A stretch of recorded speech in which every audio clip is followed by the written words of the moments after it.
स्वागत है दोस्तों हमारे यूट्यूब चैनल अर्जुन फाउंडेशन में। दोस्तों, जैसा कि आपने थंबनेल में देखा कि हाई स्कूल के साइंस सब्जेक्ट में हम लोग बायोलॉजी के प्रत्येक चैप्टर के एमसीक्यू इस वीडियो में पढ़ने वाले हैं। बायोलॉजी के प्रत्येक चैप्टर के जो भी इम्पोर्टेंट एमसीक्यू होंगे वह क्वेश्चन हम लोग आज पढ़ेंगे। देखते हैं दोस्तों, पहला क्वेश्चन क्या है। क्वेश्चन नंबर पहला है, प्रकाश संश्लेषण क्रिया में ऑक्सीजन गैस निकलती है। तो हमें ये बताना है कि प्रकाश संश्लेषण की क्रिया में ऑक्सीजन गैस कहाँ से निकलती है। कार्बन डाइऑक्साइड से, ऑप्शन नंबर बी जल से, ऑप्शन नंबर सी वायु से, ऑप्शन नंबर डी पर्णहरित के विघटन से। तो इसका राइट आंसर हो जाएगा जल से। प्रकाश संश्लेषण की क्रिया में ऑक्सीजन गैस कहाँ से निकलती है, तो इसका आंसर हो जाएगा जल से। प्रकाश संश्लेषण क्या होता है हम देखते हैं। जब सभी हरे पेड़ पौधे सूर्य के प्रकाश से कार्बन डाइऑक्साइड तथा भूमि से जल लेकर अपने भोजन का निर्माण करते हैं तो इस क्रिया को प्रकाश संश्लेषण कहते हैं। प्रकाश संश्लेषण की क्रिया में ऑक्सीजन गैस जल से निकलती है। पहले का ऑप्शन नंबर बी जल से सही हो जाएगा। नेक्स्ट क्वेश्चन, प्रकाश अभिक्रिया होती है। प्रकाश अभिक्रिया क्या होती है, कहाँ होती है, माइटोकॉन्ड्रिया में, हरित लवक के ग्रेना में, राइबोसोम में, हरित लवक के स्ट्रोमा में। तो इसका राइट आंसर हो जाएगा प्रकाश अभिक्रिया हरित लवक के ग्रेना में होती है। तो प्रश्न नंबर दूसरे का ऑप्शन नंबर बी सही हो जाएगा। नेक्स्ट क्वेश्चन, क्वेश्चन नंबर 3 है, क्लोरोप्लास्ट के ग्रेना में बनते हैं। तो क्लोरोप्लास्ट के ग्रेना में क्या बनते हैं।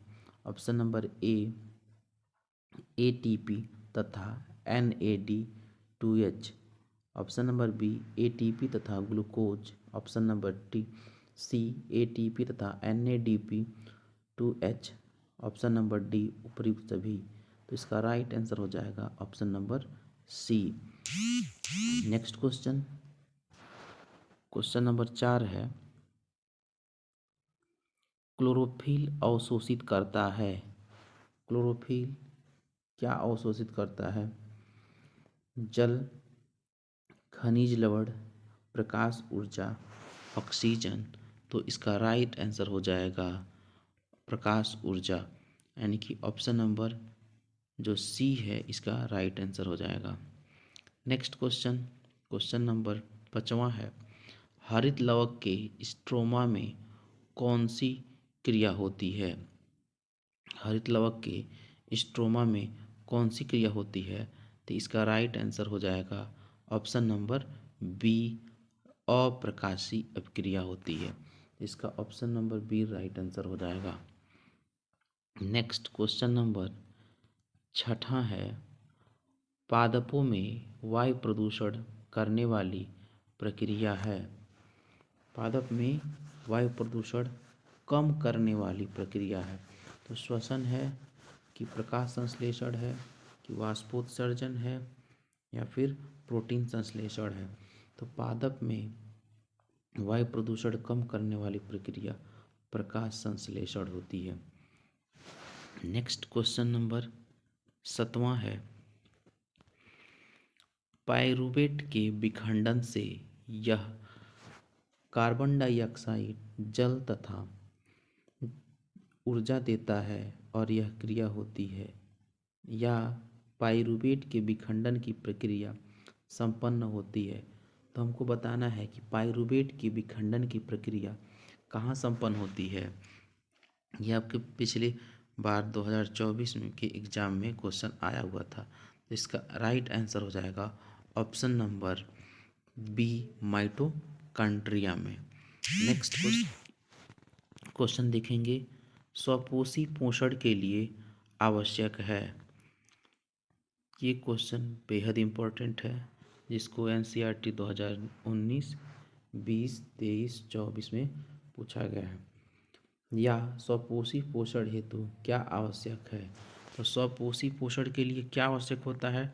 ऑप्शन देखेंगे कार्बन डाइऑक्साइड तथा जल, option number B chlorophyll, option number C सूर्य का प्रकाश, ऑप्शन नंबर डी उपर्युक्त सभी। तो इसका राइट आंसर हो जाएगा उपर्युक्त सभी, यानी कि कार्बन डाइऑक्साइड और जल भी चाहिए स्वपोषी के लिए, क्लोरोफिल भी चाहिए और सूर्य का प्रकाश चाहिए, क्योंकि पेड़ पौधे अपने भोजन का निर्माण सूर्य के प्रकाश से कार्बन डाइऑक्साइड और भूमि से जल लेते हैं और इससे ग्लूकोज का निर्माण करते हैं, जो इनका भोजन है। तो आंसर इसका सभी हो जाएगा। नेक्स्ट क्वेश्चन, निम्नलिखित में से कौन विषमपोषी नहीं है? आंसर इसका हो जाएगा फफूंदी, ऑप्शन नंबर बी फीता कृमि, सी ईस्ट और option number D money plant. तो विषमपोषी कौन नहीं होता है? तो इसका राइट आंसर हो जाएगा option number D money plant. Next question, आहार नाल की सी के आकार की अक संरचना है? तो ऑप्शन नंबर ए अमाशय, ऑप्शन नंबर बी ग्रहणी, ऑप्शन नंबर सी ग्रसनी और ऑप्शन नंबर डी कृमि रूप परिशेषिका। तो इसमें हम जानते हैं कि जो आहार नाल होती है, आहार नाल के सी की आकार की संरचना किसकी है? तो आहार नाल जो होती है उसकी कई भाग होते हैं। आहार नाल का जो पहला भाग होता है वो मुख होता है। आहार नाल का पहला भाग मुख होता है, दूसरा भाग जो होता है वो ये ग्रसनी होता है और तीसरा भाग जो होता है वो आपका ग्रासनली होता है। तीसरा भाग ग्रासनली, फिर उसके बाद चौथा भाग अमाशय होता है, पांचवा भाग छोटी आंत होता है और छठा वाला भाग होता है वो बड़ी आंत होता है। तो आहार नाल में सी की जो आकृति होती है तो वो जो होती है सी के आकार की आकृति वो ग्रहणी की होती है। जो इसका राइट आंसर होगा वो हो जाएगा ऑप्शन नंबर बी ग्रहणी। तो इसका राइट आंसर हो जाएगा। और यदि बात की जाए अमाशय की, तो जो अमाशय होता है उसकी जो आकृति होती है वो जे आकार के थैले के समान होती है। और जो अमाशय होता है उसमें हाइड्रोक्लोरिक अम्ल, जठर रस, इस प्रकार के अम्ल पाए जाते हैं जो भोजन को पचाने में सहायक होते हैं। कृमि रूपी परिशेषिका की बात करें तो यह बड़ी आंत का हिस्सा होता है। कृमि रूपी परिशेषिका या इसको अपेंडिक्स के नाम से जाना जाता है। नेक्स्ट क्वेश्चन नंबर 11 देखते हैं।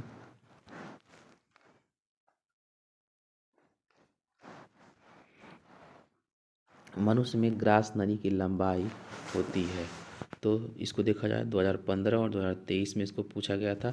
तो मनुष्य में ग्रास नली की जो लंबाई होती है कितनी होती है? तो इसका राइट आंसर हो जाएगा ऑप्शन नंबर बी, यानी 25 से 30 सेंटीमीटर होती है। नेक्स्ट क्वेश्चन, क्वेश्चन नंबर 12 है, रक्तदाब नापा जाता है, यानी कि ब्लड प्रेशर को हम किससे मापते हैं? तो उसको नापने का जो यंत्र है उसका नाम है स्फिग्मोमैनोमीटर, यानी इसका जो राइट आंसर होगा वो ऑप्शन नंबर ए हो जाएगा स्फिग्मोमैनोमीटर।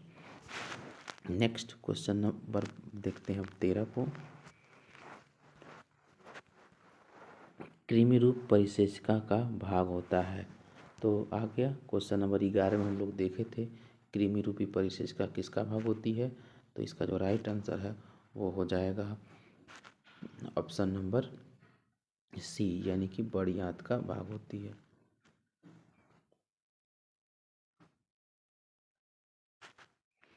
ऑप्शन नंबर सी हो जाएगा। नेक्स्ट क्वेश्चन नंबर 14 है, मनुष्य में दूध के दांतों की संख्या कितनी होती है? तो मनुष्य के मुख में 32 दांत होते हैं, जिसमें 32 दांत होते हैं। तो ये हो जाएगा, मान लेते हैं ये मनुष्य के मुख का जबड़ा है, उस जबड़े में ये को जबड़े को हम दो भागों में बांट दें तो 8 दांत इधर को होते हैं और 8 दांत इधर को होते हैं, यानी इस तरह 16 दांत हो जाते हैं। 2 दांत यहाँ पे हम देख लेते हैं और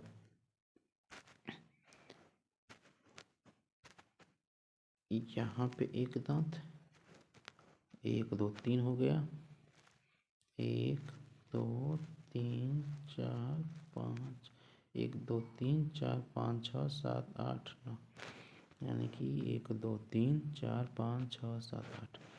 तो इसको हटा देते हैं इतना, 1 2 3 4 5 6 7 8।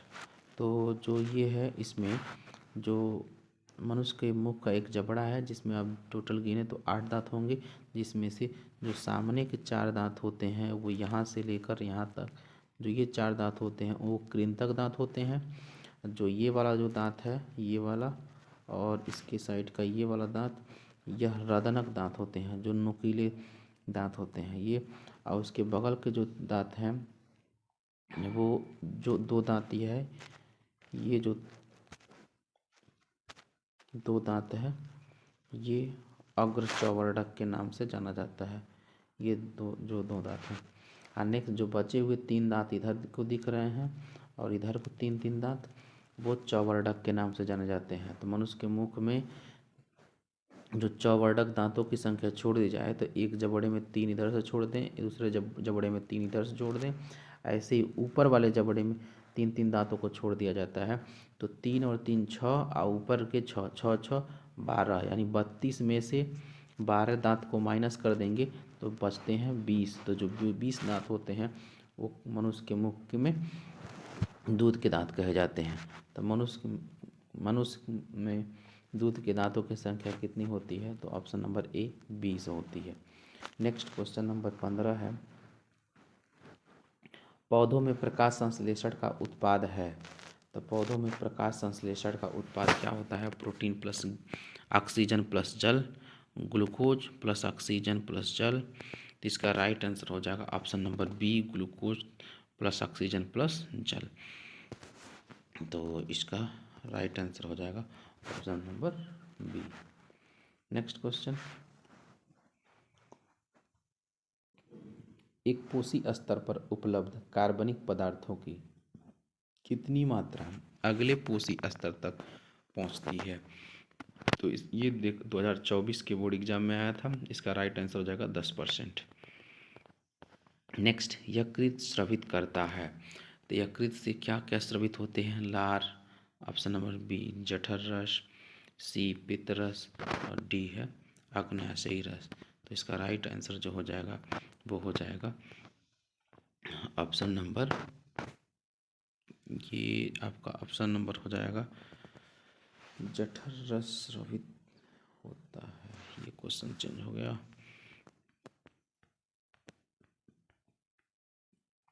यकृत स्रावित करता है।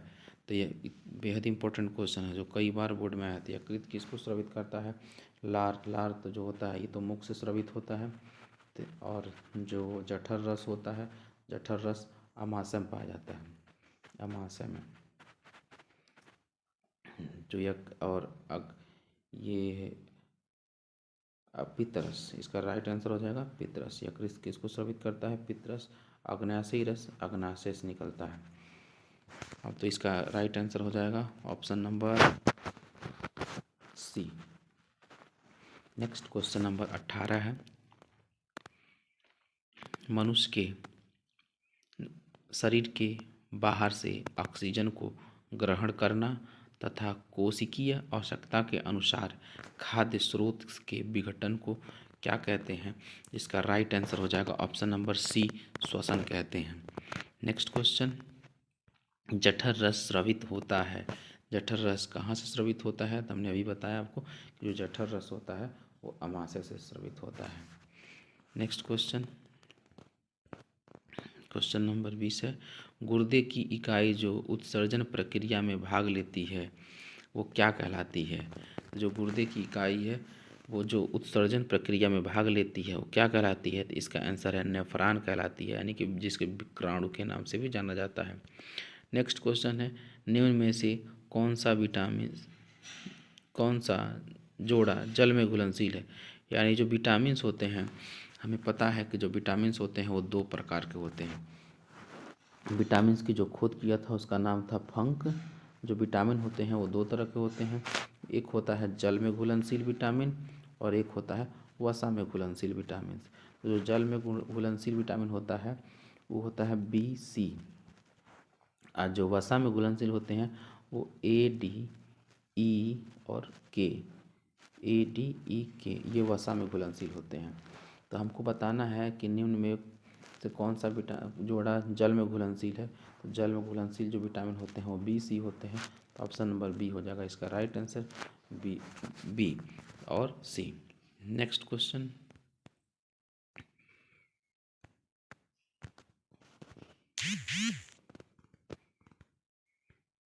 विटामिन सी का अच्छा स्रोत है। विटामिन सी का अच्छा स्रोत क्या होता है? तो जो विटामिन सी होता है उसका रासायनिक नाम एस्कॉर्बिक अम्ल है। ये खट्टे पदार्थों में पाया जाता है। यानी कि जो विटामिन सी का अच्छा स्रोत है वो ऑप्शन नंबर डी यानी कि संतरा हो जाएगा इसका राइट आंसर।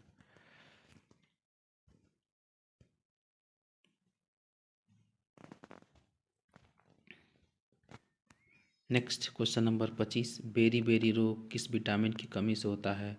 इसका राइट आंसर हो जाएगा विटामिन B1 की कमी से होता है। तो इसका आंसर हो जाएगा पहला B1। Next question, question number 24, order change हो गया है। निम्नलिखित में से मनुष्य की लार में पाया जाता है। तो मनुष्य के लार में क्या पाया जाता है? टाइलिन पाया जाता है कि लाइसोजाइम की पेप्सिन, या टाइलिन और लाइसोजाइम दोनों। तो इसका जो राइट आंसर होगा वो ऑप्शन नंबर डी हो जाएगा, टाइलिन और लाइसोजाइम दोनों पाया जाता है। इसका आंसर दिया हुआ ए गलत है, दोनों हो जाएगा टाइलिन और लाइसोजाइम, टाइलिन और लाइसोजाइम। नेक्स्ट क्वेश्चन, हीमोग्लोबिन महत्वपूर्ण भूमिका निभाता है।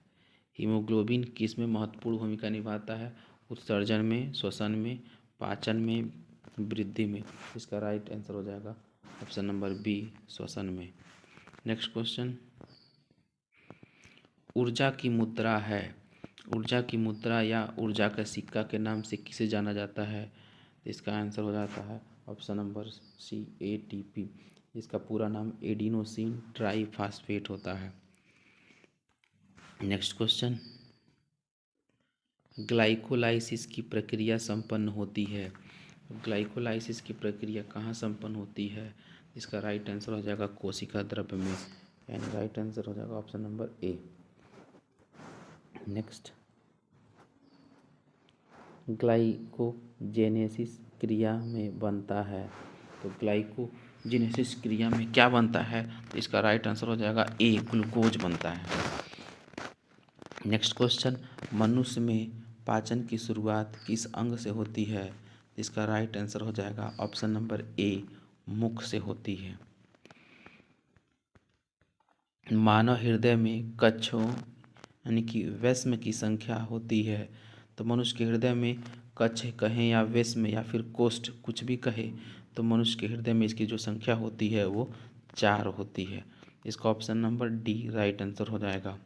नेक्स्ट क्वेश्चन, पल्मोनरी यानी या फुफ्फुस शिरा खुलती है, यानी पल्मोनरी शिरा कहाँ खुलती है? ऑप्शन नंबर ए, दाहिने अलिंद में, ऑप्शन नंबर बी, बाएं अलिंद में, ऑप्शन नंबर सी, बाएं नीले में, और ऑप्शन नंबर डी, दाएं नीले में।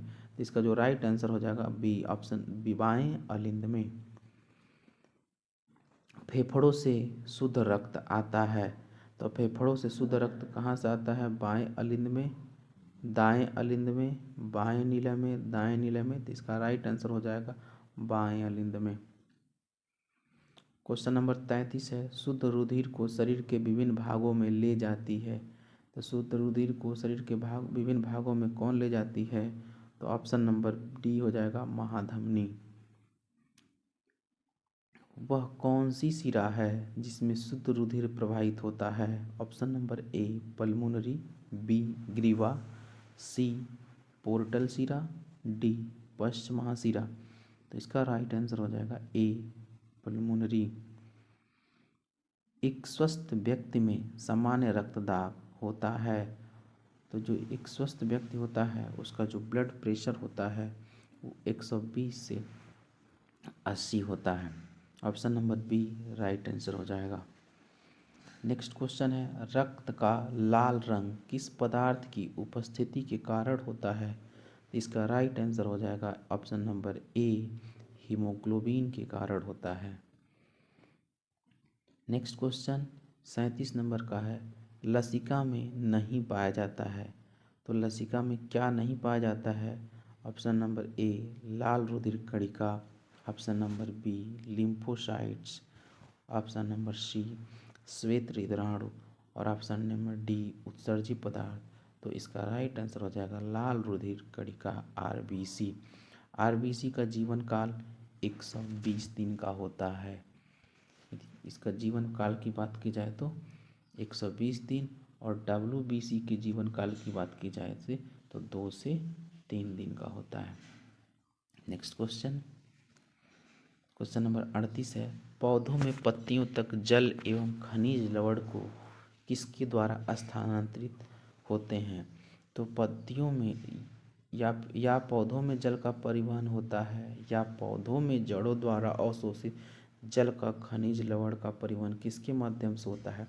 तो पौधों में जल का परिवहन जल से जाइलम के द्वारा होता है। और बात की जाए भोज्य पदार्थों का या फिर खाद्य पदार्थों का, तो खाद्य यानी कि फूड का फ्लोएम द्वारा होता है। तो इसका राइट आंसर भी हो जाएगा, जल का परिवहन जाइलम द्वारा होता है। नेक्स्ट क्वेश्चन, पादप में जाइलम उत्तरदायी है, तो जो पादप होते हैं पेड़ पौधे उनमें जाइलम किस लिए उत्तरदायी होता है? तो इसका राइट आंसर हो जाएगा ऑप्शन नंबर ए जल के वहन में। नेक्स्ट क्वेश्चन नंबर 40 है, फ्लोएम द्वारा भोजन का स्थानांतरण होता है, तो फ्लोएम द्वारा भोजन का स्थानांतरण किस रूप में होता है? तो ऑप्शन नंबर ए सुक्रोज के रूप में होता है। नेक्स्ट क्वेश्चन, पौधों में भोजन का स्थानांतरण होता है, तो पौधों में भोजन का स्थानांतरण कौन करता है? फ्लोएम करता है। और जल का स्थानांतरण कौन करता है? जाइलम करता है। नेक्स्ट क्वेश्चन नंबर 42 है, डिक्सन एवं जैली संबंधित है, तो डिक्सन एवं जैली किससे संबंधित होते हैं? तो इसका राइट आंसर हो जाएगा ऑप्शन नंबर ए रसारोहण से। नेक्स्ट क्वेश्चन है 43 नंबर का, निम्नलिखित में से कौन सा त्वचा का कार्य नहीं है? ऑप्शन नंबर ए संवेदना, बी सुरक्षा, सी लैंगिक लक्षण, डी उत्सर्जन। तो इसमें से ऑप्शन नंबर सी लैंगिक लक्षण सही आंसर हो जाएगा। क्वेश्चन नंबर 44 है, मनुष्य में दुग्ध ग्रंथि जिसको हम स्तन ग्रंथि भी कहते हैं वो रूपांतरित रचना है या कहा जाए कौन सी त्वचीय ग्रंथि स्तन ग्रंथि के रूप में परिवर्तित होती है? तो इसका राइट आंसर हो जाएगा ऑप्शन नंबर बी तेल ग्रंथि। नेक्स्ट 45 नंबर क्वेश्चन है, अमोनिया का यूरिया में परिवर्तन करता है। इसका ऐसे हो जाएगा क्वेश्चन, अमोनिया को यूरिया में परिवर्तित करता है, तो कौन करता है? तो ऑप्शन नंबर बी यकृत करता है। नेक्स्ट क्वेश्चन नंबर 46 है, मनुष्य में वृक्क एक तंत्र का भाग है जो संबंधित है। इस क्वेश्चन को आप देखें तो हमें ये बताने की ज़रूरत नहीं है कि ये क्वेश्चन कितना इम्पोर्टेंट है। ये क्वेश्चन आपके बोर्ड एग्जाम में 2019, 20, 23, 24 में लगातार आ रहा है, इसलिए ध्यान से इस पूरे वीडियो को खूब अच्छे ढंग से पढ़ें और इसकी तैयारी यदि कर लेते हैं तो बोर्ड एग्ज़ाम में 20 क्वेश्चन विकल्प के आते हैं जिसमें फिजिक्स, केमिस्ट्री और बायोलॉजी के होते हैं। तो हम केमिस्ट्री का वीडियो पहले ही बना चुके हैं और ये बायोलॉजी का है। ये बायोलॉजी का तो एक ही वीडियो में आपका पूरा हो जाएगा, लेकिन केमिस्ट्री के हमने 3 वीडियो बनाई हैं छोटे छोटे 10-10 मिनट के। तो उन वीडियो को ध्यान से देखें, उन क्वेश्चनों को तैयार कर लें तो उधर केमिस्ट्री हो जाएगा और ये बायोलॉजी के लिए यही वीडियो आपके लिए पर्याप्त है। इसी से आप पूरे क्वेश्चनों को पा जाएंगे। इसके बाद हम फिजिक्स के ला देंगे वीडियो जिसमें आप फिजिक्स के न्यूमेरिकल को पढ़ लेंगे। नेक्स्ट क्वेश्चन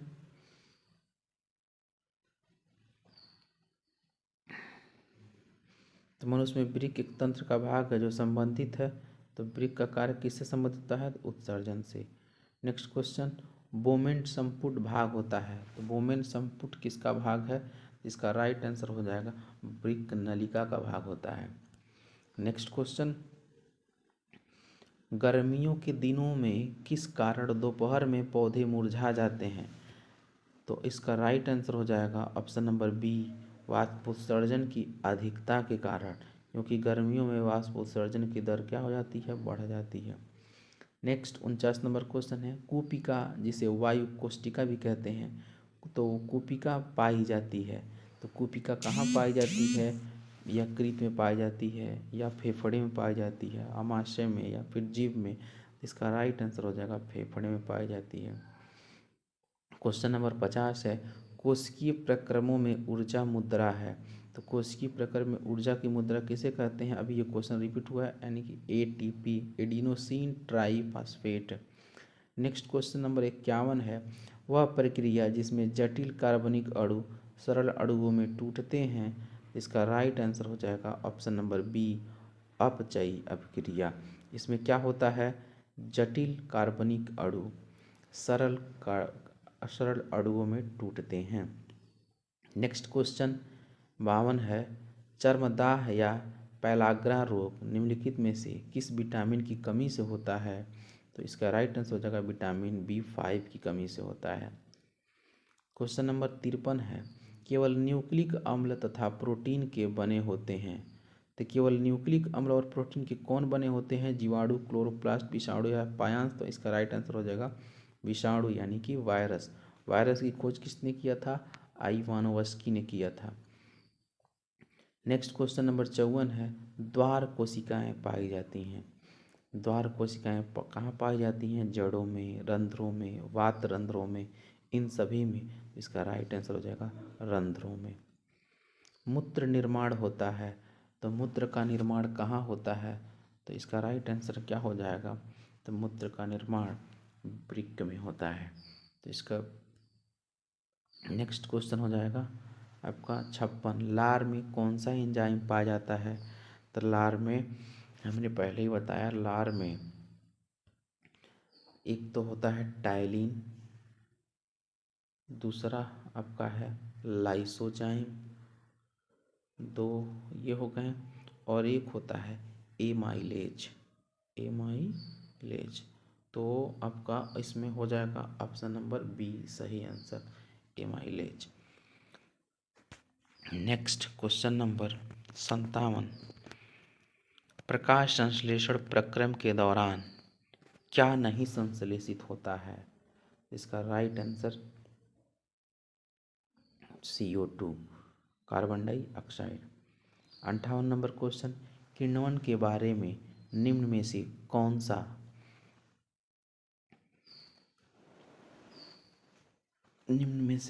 सा सही है? तो यह ऑक्सीजन की अनुपस्थिति में होता है, यह प्रक्रम सामान्यतः ईस्ट में होता है। ऑप्शन नंबर सी, इस क्रिया में पाइरूवेट या पाइरूविक अम्ल कार्बन डाइऑक्साइड एवं इथेनॉल में परिवर्तित होता है। और डी है, यह क्रिया माइटोकॉन्ड्रिया में संपन्न होती है। तो किण्वन के बारे में क्या सही है? तो इसका राइट आंसर हो जाएगा डी, यह क्रिया माइटोकॉन्ड्रिया में संपन्न होती है। 59 नंबर क्वेश्चन है, वह जैव प्रक्रम जिसके द्वारा हानिकारक पदार्थों का निष्कासन शरीर से होता है। तो इसका राइट आंसर हो जाएगा ऑप्शन नंबर बी, उत्सर्जन। नेक्स्ट क्वेश्चन, प्रकाश संश्लेषण के दौरान निम्न में से कौन सी एक क्रिया नहीं होती? तो इसका ऑप्शन राइट आंसर हो जाएगा ऑप्शन नंबर ए, क्लोरोफिल द्वारा प्रकाश ऊर्जा को अवशोषित करना। ऑप्शन नंबर बी, प्रकाश संश्लेषण को रासायनिक ऊर्जा में परिवर्तित करना। Option number C, carbon dioxide का कार्बोहाइड्रेट में अपचयन। ऑप्शन नंबर डी, ग्लूकोज का पाइरुविक अम्ल में विखंडन। तो इसका राइट आंसर जो हो जाएगा ऑप्शन नंबर डी, ग्लूकोज का पाइरुविक अम्ल में विखंडन। मेरे भाइयों, हमारे इस चैनल को सब्सक्राइब करिए और बेल आइकन को दबाना ना भूलिए, जिससे कि हम जब भी कोई नई वीडियो अपलोड करें तो उस वीडियो का नोटिफिकेशन आपके पास पहुंच जाए। तो आज के लिए सिर्फ इतना ही। धन्यवाद दोस्तों।